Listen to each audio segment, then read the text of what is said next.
Timbog ang tatlong suspect matapos mahuli ng mga otoridad sa ikinasang drug buy-bust operation sa Molo, Iloilo.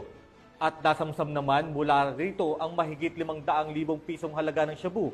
Nakatutok dyan si Patrolwoman Lynette Sablod. Nasamsam ng mga kapulisan ang tinatayang mahigit 500,000 pesos na halaga na inihinga ng shabu sa isinagawang matagumpay na drug buy-bust operation sa Zone 6 Barangay Boulevard, Molo, Iloilo City. Dito lamang 23 ng Hulyo, taong kasalukuyan.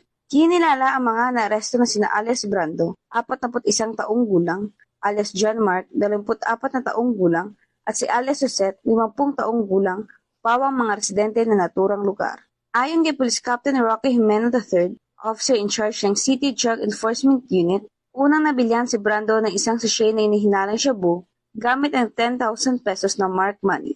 Bukod pa rito, nakuha rin mula sa kanya ang karagdagang 14 na sachet na inihinalang shabu na may kabuang bigat na 80 gramo at tinatayang halaga sa merkado na 544,000 pesos. Nabatid din na dati nang nakulong si Brando noong 2020 dahil sa kasong may kaugnayan sa iligal na droga at nakalaya lamang nitong 2024 sa ilalim ng plea bargaining agreement. Ang mga suspect ay kasalukuyan na sa kusdiya ng CDEU para sa kaukulang dokumentasyon at nakatakdang sa sampahan ng kasong paglabag sa Republic Act 9165 ang Comprehensive Dangerous Drugs Act of 2002. Patunay lamang ito na patuloy ang masigasig na kampanya ng Philippine National Police laban sa iligal na droga para sa kapayapaan at kaayusan ng ating komunidad. Mula rito sa Western Visayas, ako ang PNN correspondent, Patrolwoman Lynette Sablod, alagad ng batas sa kataguyod ng Balitang Pulis.